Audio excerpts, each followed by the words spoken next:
സംഗീത സംവിധായകൻ ഗോപി സുന്ദറിന്റെ അമ്മ മരിച്ചു. അമ്മയുടെ അപ്രതീക്ഷിതമായ വേർപാടിൽ വിങ്ങി ഗോപി സുന്ദർ. അമ്മയായിരുന്നു എന്നും തന്റെ കരുത്തും വഴികാട്ടിയുമെന്നാണ് ഗോപി സുന്ദർ പറയുന്നത്. സോഷ്യൽ മീഡിയയിൽ പങ്കുവച്ച കുറിപ്പിലൂടെയാണ് ഗോപി സുന്ദർ അമ്മയെക്കുറിച്ച് സംസാരിക്കുന്നത്. ഇനിയും എന്നും അമ്മ തനിക്കൊപ്പം ഉണ്ടാകുമെന്നാണ് ഗോപി സുന്ദർ കുറിപ്പിൽ പറയുന്നത്. അമ്മ, നിങ്ങൾ എനിക്ക് ജീവിതം തന്നു, സ്നേഹവും എൻ്റെ സ്വപ്നങ്ങൾ പിന്തുടരാനുള്ള കരുത്തും തന്നു.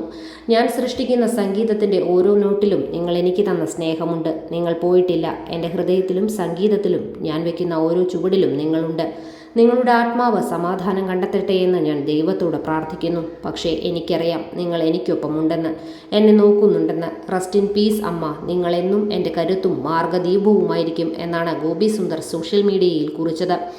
പിന്നാലെ നിരവധി പേരാണ് കമന്റുകളിലൂടെ ഗോപി സുന്ദറിന്റെ അമ്മയുടെ വിയോഗത്തിൽ അനുശോചനം അറിയിച്ച് എത്തുന്നത്. ഗായിക അമൃത സുരേഷും കമന്റ് ചെയ്തിട്ടുണ്ട്.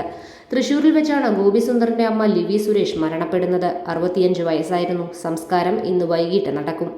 അതേസമയം ഗോപി സുന്ദറിന്റെ വിയോഗത്തിൽ പങ്കുചേർന്ന് അമൃത സുരേഷും എത്തിയിട്ടുണ്ട്. സോഷ്യൽ മീഡിയയിൽ ഗോപി സുന്ദറിന്റെ അമ്മയുടെ കൂടെയുള്ള ചിത്രം പങ്കുവച്ചായിരുന്നു അമൃത അനുശോചനം അറിയിച്ചത്. പിന്നാലെ ഗോപി സുന്ദറിന്റെ മുൻകാമുകി അഭയ ഹിരൺമയിയും അനുശോചനവുമായി എത്തിയിട്ടുണ്ട്. അമ്മയ്ക്കും ഗോപി സുന്ദറിനുമൊപ്പമുള്ള ചിത്രം പങ്കുവച്ചുകൊണ്ടായിരുന്നു അഭയയുടെ കുറിപ്പ്.